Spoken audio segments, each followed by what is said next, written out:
Šodien uz starta līnijas Kamaniņu sports.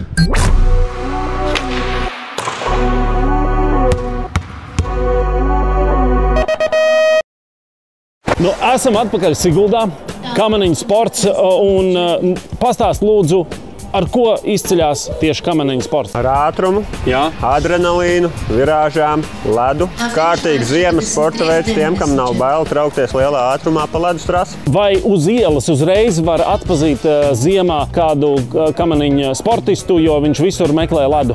Labs jautājums. Es domāju, ka var. Es domāju, ka var. Paslidināties, kā saka, sākumā no bērniem, es domāju, ka jā. Kas ir pats svarīgākais, lai būtu labs Kamaniņu sportists? Vispusēji koordinācija, lokanība, spēka īpašības, tā kā treniņu process ļoti vispusīgs fiziskajos treniņos, lai brauktu pa trasi, jo ātrums ir liels, koordinācijai jābūt labai, jāspēj orientēties lielajā ātrumā, kur tu atrodies, ko nostūrēt, kur piestūrēt kamaniņus, lai tiktu forši līdz finišam. Nu, visi jau ir redzējuši sacensības, un nereti tur nākas redzēt arī diezgan tādus sāpīgus atsitienus pret apmali. Ja? Kā jūs piedabūnat bērnus vispār atnākt, ka viņi ir redzējuši kaut ko tādu?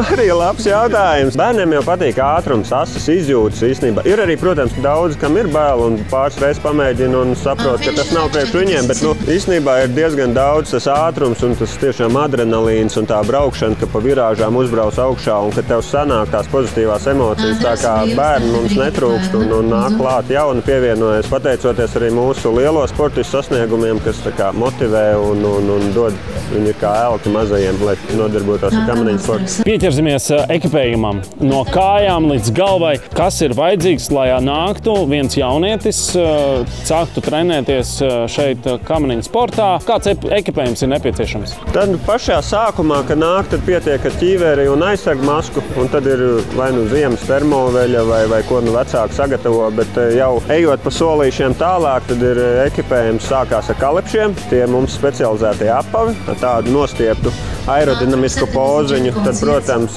kombinzons, saucamā karabīna sistēma, kas apiet ap kājām un piestiprinās pie ķiveres, lai galvu vieglāk noturēt. Sacensību kombinzons vai treniņu kombinzons, cimdi ar radzēm, kā mēs saucam pingvīni, ķivere, vizieris, ja maska, tās ir tās galvenās. Un, protams, pēc tam jau lielajiem arī papildus svina vestes nāk klāt. Ja tu esi baigi viegls, tad tev ir vai nu svina šorti vai svina vesti. Nopietni! Jā, lai dabūtu to svaru pēc iespējas tuvāk maksimāliem. Bet tas jau ir vairāk no junioru uz pieaugušo kategorijās.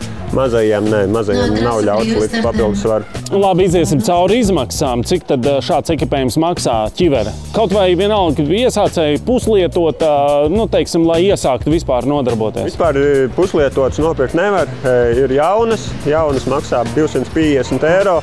Un tad parasti tā kārtība ir tāda, ka lielā izlase iegādājās vai starptautiskā federācija uzsauc sadarbības ietvaros ķiveres, un tad vecās ķiveres aiziet junioriem, junioru vecās ķiveres aiziet atkal sporta skolai un tādā veidā. Bet ķiveres summa cipars ir 250 eiro.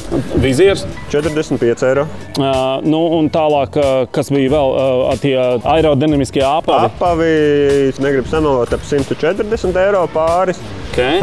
Kombinzons, ja mēs runājam par bērniem, tad viņš ir standartizēti izmēri, tas ir ap 80 eiro, viņš vairāk tā kā silts un bērniem, lai nav tik augsta, bet ja runājam par lielo nacionālo izlasi, tad praktiski 300 eiro viens sacensību kombinzons. Bet tur ir arī individuāli pieeja, visas piegrieznes katram ir uz savu augumu un materiāls pavisam cits, tā kā tādas summas kombinzoniem. Un beigās kamaniņas.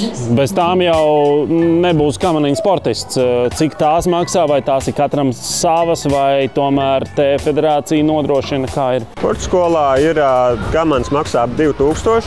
Tas ir standartizētās, ko Latvijā arī fiberglāzes izgatavo. Tad bērni nereti mainās ar viņām. Bet, ja mēs runājam atkal par lielo izlasi, tad no 0 līdz tādām, pieņemsim, aparjodu vai bota plūmas ragavai, tur ir pār 10 000. Nu labi, bet tā jau noteikti ir absolūta nodošanās šim sportam. Ja tu bērnam nopērc 2000 ekipējumu plus visu pārējo, bet cik tad ilgi viņš ar tām kamanām var braukt, ja viņš turpina augt? Nu, tur jau tā lieta, jā, te mums ir noliktavā sākot no mazākajām jauniešiem pat līdz junioru vecumam, un tad jā, no gada uz gada mainās, pāriet uz lielajām kamanām. Sporta skola vai federācija iesaistās kamanu pirkšanā. Vecākiem neliek pirkt ragavus, bet ir, protams, arī tādi vecāki, kas var to atļauties un arī nopērkt privātās ragavus saviem bērniem, un tad viņi arī ar nevienu citu nemainās un paši ar tām ragavām arī brauc. Cik bieži notiek treniņi? Treniņi notiek trases treniņi 2-3 reizes nedēļā. Katrā treniņā aptuveni 3 braucieni. Jāpiemina, ka viens brauciens maksā 12 eiro. Pagaid, tas ir viens brauciens, tad kā viens brauciens? Viens brauciens. Treniņā ir 3 braucieni. Tad vidēji vienā treniņā jaunieši aptuveni 36 eiro nobrauc. Un tas ir vienalga, vai tu startē no pašas lejas 13. virāžas vai no dāmu starta 12 eiro pa vienu braucienu. Vai kaut kas nāk no skolas vai no federācijas, kaut kāds uzsauciens, vai arī tā ir tā ledus maksa? Tas ir draudzīgāka cena ir bērnu jaunatnes kamaniņu sporta skolai un Murjāņu sporta ģimnāzijas audzēkņiem. Lielās izlases sportistiem maksā 16 eiro viens brauciens, un ir salīdzinoši ārzemnieki Siguldā maksā 35 eiro pa vienu reizi. Tās finanses nāk no Murjāņu sporta ģimnāzijas. Federācija arī iesaistās organizējot sacensības, apmaksājot bērniem sacensību braucienus, tā kā ir gan Murjāņu finansējums, gan federācijas. Cik pats reizes esi nobraucis? Daudz. Es beidzu savu karjeru 18. gadā. Vidēji sezonā bija ap 250 braucieniem, no 2001. līdz 2018. Salasījās. Jā. Kas ir tas dzenulis, kas atkal un atkal no jauna to jaunieti liek atpakaļ šeit trases sākumā, atkal dzīties pēc tās sekundes, ka viņš ir nobraucis vēl labāk, viņš ir vēl to virāžu izņēmis vēl labāk, un tas ievelk atpakaļ? Jā, ātrums, tas ir viens, un tas finiša laiks, jo forši paskatīties arī pašiem jaunākajiem jauniešu dēļ, kas mums ir 9-10 gadu vecumā. Viņi vairāk ne tik ļoti varbūt cik labi sanāca, bet finišā kā viņi ieraug to laiku uz lielā tablo, un wow, man ir personīgais, un tur tāds pozitīvs emocijas. Tā kā visi dzenās pēc tā labākā laika finišā. Cimdi. Cimdi ir ar baigām naglām virsū. Jā, cimdi ir ar radzēm, kā mēs viņu žargonā saucam pa pingvīniem. Kāpēc pingvīni? Tāpēc, ka pingvīni tā pret ledu atdurās, atstutējās, jā, un tad arī mums kamaniņu sportā tas starta rāviens un tie atgrūdieni no ledus ir tā kā, teiksim, līdzīgi kā pingvīni. Tāpēc mums arī pingvīni. Cimdi maksā ap 60-70 eiro. Specializētie, kur ir tā kā āda priekšpusē un audums virspusē, lai jūtos rokturīšus. Rādzes arī Latvijā ražo ap 160 eiro komplekts maksā. Bet tas ir tā kā vairāk junioru izlase, lielā izlase, kam vajag, teiksim, asākus, labākus, mazajiem, protams, arī var ārzemēs nopirkt ap 60 eiro komplekts maksā. Kā ir ar sacensībām? Cik sezonā var paspēt sacensības, cik tajās jāpiedalās, kādās sacensībās jaunieši piedalās? Šis būs 2. gads, kad mēs mēģinām federācijā organizēt pēc iespējas vairāk jauniešiem sacensības, jo trenēties ir forši, bet sacensties ir daudz foršāk. Un tad šī būs 2. sezona, ka mums ir 3 Latvijas zīmola kausi. Kas ir lielākās kļūdas un regulāri biežākās kļūdas, ko pieļauj jaunieši nākot trenēties? Tas grūtākais ir tā poza kamanās, jo mums ir pēc iespējas, jo tu zemāk laidīs plečus, jo zemāk būs galviņi, jo tās kamaniņas stabilāk brauks. Visiem jauniešiem, protams, ka gribās redzēt, kur viņi brauc, un līdz ar to uzrauj tos pleciņus augšā, galviņu augšā, un tad tā kamaniņa ir nestabilāka. Tas ir tāds galvenais. Jāstrādā pie pozas. Poza, tā tad pleci uz atpakaļ. Gala zodiņš pievilks. Zodiņš pievilks, lai tu redzi, bet tajā pašā laikā galviņa ir gana zem. Kājiņas nostieptas, pēdiņas nostieptas, un tad tik uz priekšu. Kā ir stūrēšana vispār? Stūrē ar visu augumu. Tas lielākais darbs ir ar kājām. Gribam pa kreisi, spiežam labo kāju, gribam pa labi, spiežam kreiso kāju uz raga kamanu. Un tad, protams, ir arī rokturi, jo tas aptecētais, tā panna, kurā guļ sportisti, viņa ir kustīga no stikla šķiedras. Līdz ar to ar pleciņš, otrs pleciņš, rokturi, viss ir, kamana ir kā kustīgs mehānisms. Tā kā praktiski visu ķermeni. Tā, Tā, stāsti, ko es esmu te ieguvis. Te ir tavi tie aerodinamiskie, vai ne? Kalipši. Kalipši, jā. Kalipši. Viņi ir tiešām ļoti tādi iepaļi. Viņi nav paredzēti vispār iešanai. Viņi ir diezgan švaki pa asfaltu staigāt. Jā, speciāla poza, lai purngals jau ir nostiepts aerodinamiski. Ar viņiem ir grūti pastaigāt, bet, kad ieguļās kamanās aiztais rāvējslēdzēji, tad ir forši ērti. Es pieļauju, ka jūs nevēlat tik biezs zeķis, vai ne? Nu, nē.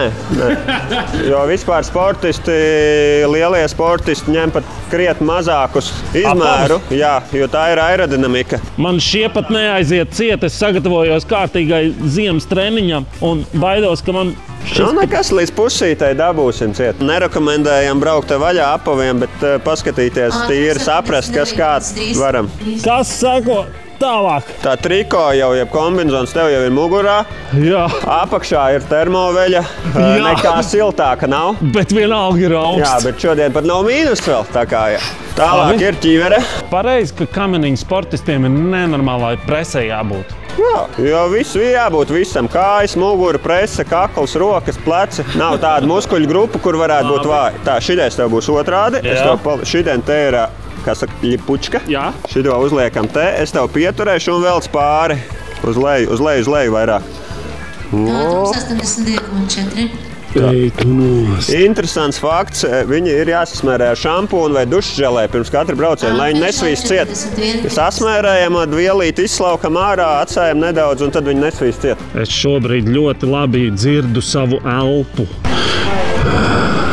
Pats noslēdzošais ir tātad tie cimdi ar radzēm. Var redzēt, tad dažas ir super asas, var sadurties, sagriezties, tāpēc ir jābūt uzmanīgiem. Parasti tā vai nu kājas apakšas vai kaut kur nagi saķerās un tad bieži vien ir āda puša. Ok.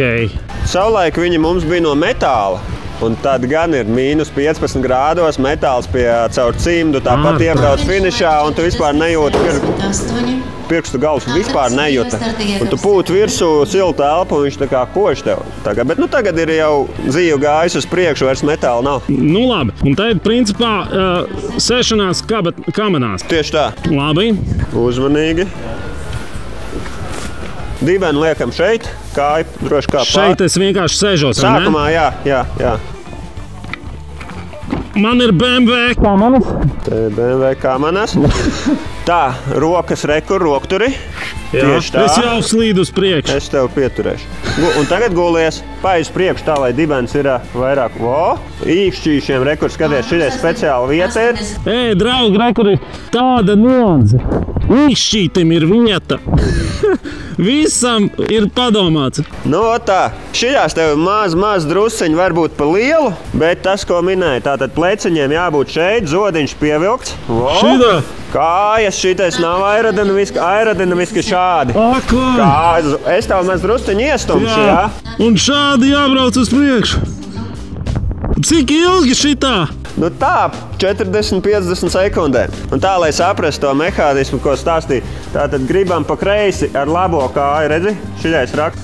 Viņš ļaujās. Viņš ļaujās. Otrs ļaujās. Ja tu pavilksi rokturu vienu vai otru pie sevīm, arī viņi strādā. Viss aptecētājs ir Man būtu jārauj un ar šito? Tev sanāk pretējā roka, kreiso roku rauj pie sevis, labā kāja spiežās. Un tad tādā astotniekā pa diagonālī tā strādāšana notiek. Un galva visu laiku nekustās. Galva ir. Es taču visu laiku šitais taču sen jau būtu izvēlies ārā. Tāda iespēja arī pastāv, jā. Ko tur vispār redz? Es neko neredzu. Nu, tu trasē, ka tu brauc, tad tu esi mazā slīpumā. Un tāpēc arī bieži vien ir tā vēlme to galvu pacelt augšā, paskatīties, bet tas atkal ir krietni lēnāk. Es jau, draugi, šobrīd esmu nogurs, es gribu bišķi atpūtināt galvu. Ej, tu nost! Jā, tāpēc mums arī praktiski visi sportisti jau izmanto tās sistēmas, ka šeit ap kājām ir sistēma, kas nāk pāri vēderam, piestiprinās pie ķiveres, un tad tev pašam praktiski galva vairs nav jātur. Tev tur sistēma.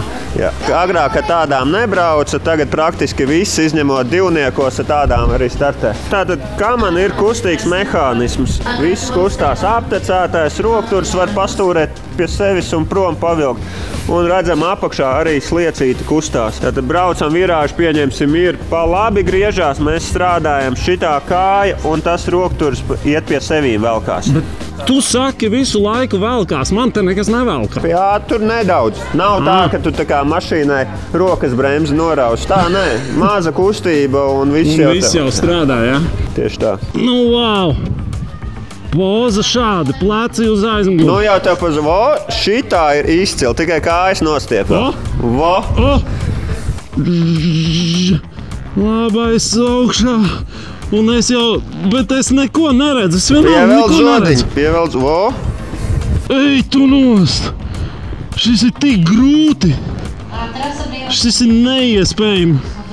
Un cik reizes dienā šitā jāmēģina? Nu, 3 reizes vismaz. Citreiz lielie pat 2 reizes dienā, pat 3 reizēm. Tad, kad tu trenējies un gāji gulēt vakaros, nebija tā, ka tu nemaz neliki galvu uz spilveni, bet vienkārši visu laiku bija tā augšā? Nē, tā nebija, bet drīzāk varbūt izbrauca pirms gulētiešanas, jo sevišķi pirms svarīgām sacensībām domās trasi. Tas arī ir vēl joprojām visi lielie sportisti to dara ar rokām. 1000 reizes izbrauc to trasi, lai tu tanīs 40-50 sekundēs, kas tev ir dotas, lai tu visu ideāli izdarītu. Labi, ir vēl viens elements, manuprāt, pats starts, kas ir tā iepumpēšanās, vai ne? Un tad tu vari ielikt kājas šeit, ragos, saliec. Pasēdies uz apakaļu, nedaudz, bišķi uz priekšu. Tad kur ir starta rokturi, tu noliecies uz priekšu, un tad tev iet rāviens, kurā ieslēdzās gan kājas, gan muguras. Un pēc, kad tu izraujies no rokturiem, tad beigās ir tie saucamie pingvīnu sišana, kur mēs iecērtam ledu un sev velkam uz priekšu. Un pēc tam jāpaspēj iegulties kamaniņās, jo virāži nāk ļoti strauji. Un starts ir viens no svarīgākajiem elementiem. Nebūs starta, nebūs finiša laika laba. Es esmu visu sapratis. Pilnībā visu sapratis. Ka starts ir pats svarīgākais, ka kloģis te ir un ka galvenais ir speciāla vieta īkšķītim. Ja, un tad ir hops, un šitā. Ej, tu nost! Es tev pastumšu apakaļ un pastumšu. Ej, tu nost! Vienkārši liekas, ka tu esi tik bezspēcīgs īstenībā. Ej, tu nost!